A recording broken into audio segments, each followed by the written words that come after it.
అప్పుడు ముఖ్యమంత్రి ఉన్న చంద్రబాబు నాయుడు ఆయన మహబూబ్నగర్ జిల్లాను దత్తత తీసుకున్నాడు. ఆయన దత్తతలో ఉండే చేసి నేను అడాప్ట్ చేసుకుంటున్నా ఈ కరువు జిల్లా, దీన్ని అది చేస్తా ఇది చేస్తా పొడి చేస్తా అని మాటలు చెప్పి ఇష్టం వచ్చినన్ని పునాదురాలు వేసిండు. కలవ కుర్తి, మన్ను, మశాను రకరకాల పునాదురాలు వేసుకుంటూ ఉద్యమ సందర్భంగా నేను చేసే ఉపన్యాసాలలో నేను మాట్లాడేది ఈ పునాదురాలన్నీ ఎందుకు మనకు పట్క ఏడుస్తానిక చూస్తానిక ఏం లాభము, ఈ రాళ్ళని సో కృష్ణానదిలో అడ్డమేస్తూ చెక్కడమని అయితే భయ అనేది నేను నవ్వేది, జనం సప్పట్లు కొట్టేది సభలలో నేను చెప్తుంటే. ఒక్క డ్రాప్ వాటర్ కూడా పొలాలు పారడానికి రాలే.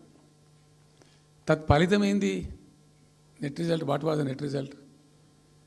పాలమూరు జిల్లాలో ప్రతి తాలూకా కేంద్రం అంటే ప్రతి నియోజకవర్గ కేంద్రం నుంచి వలసలు పోవడానికి ప్రజలు ప్రతి బొంబాయి నుంచి bus, Narayanpet Bombay bus, Wanaparthy Bombay bus, ఇంచుమించు అన్ని తాలూకాల నుంచి బొంబాయికి డైరెక్ట్గా బస్సు. ఏం చేస్తారు? ప్రజలు పుట్ట చేత పట్టుకొని వలస పోవాలి, బతకపోవడు తప్ప ఇంకో గతి లేదు. జిల్లాకు జిల్లా మొత్తానికి మొత్తం 100% కృష్ణా బేసిన్లో ఉంటుంది. భయంకరమైన కరువు. చివరికి ఆ జిల్లాలో ఉండే అనేక మంది కవులు అనేక పాటలు రాసిండ్రు.